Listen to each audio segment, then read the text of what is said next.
अत्यंत गरीब परिवार का एक बेरोजगार युवक नौकरी की तलाश में किसी दूसरे शहर जाने के लिए रेलगाड़ी से सफ़र कर रहा था। घर में कभी कभार ही सब्जी बनती थी, इसलिए उसने रास्ते में खाने के लिए सिर्फ रोटियां ही रखी थी। आधा रास्ता गुजर जाने के बाद उसे भूख लगने लगी और वह टिफ़िन में से रोटियां निकालकर खाने लगा। उसके खाने का तरीका कुछ अजीब था। वह रोटी का एक टुकड़ा लेता और उसे टिफ़िन के अंदर कुछ ऐसे डालता मानो रोटी के साथ कुछ और भी खा रहा हो, जबकि उसके पास तो सिर्फ रोटियां ही थी। उसकी इस हरकत से आसपास के और दूसरे यात्री देखकर हैरान हो रहे थे। वह युवक हर बार रोटी का एक टुकड़ा लेता और झूठ मूठ का टिफ़िन में डालता और खाता। सभी सोच रहे थे कि आखिर वह युवक ऐसा क्यों कर रहा था।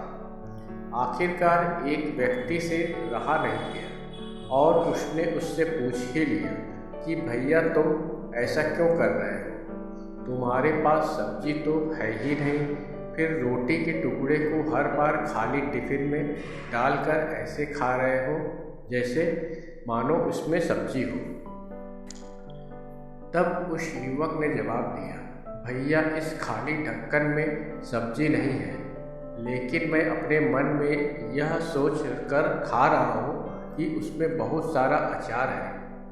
मैं अचार के साथ रोटी खा रहा हूँ। फिर व्यक्ति ने पूछा, खाली ढक्कन में अचार सोचकर सूखी रोटी को खा रहे हो, तो क्या तुम्हें अचार का स्वाद आ रहा है? हाँ, बिल्कुल आ रहा है। मैं रोटी के साथ अचार सोचकर खा रहा हूँ और मुझे बहुत अच्छा भी लग रहा है, युवक ने जवाब दिया।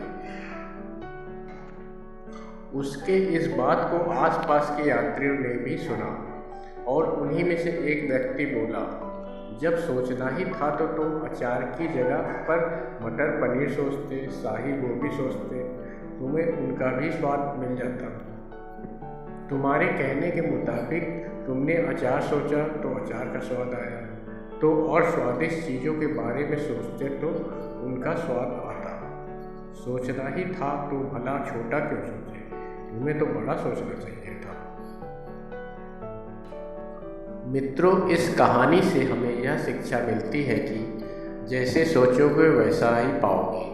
छोटी सोच होगी तो छोटा मिलेगा, बड़ी सोच होगी तो बड़ा मिलेगा।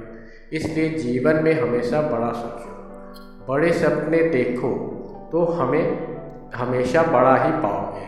छोटी सोच में भी उतनी ही ऊर्जा और समय खपत होगी जितनी बड़ी सोच में। इसलिए जब सोचना ही है तो हमेशा बड़ा ही सोचें।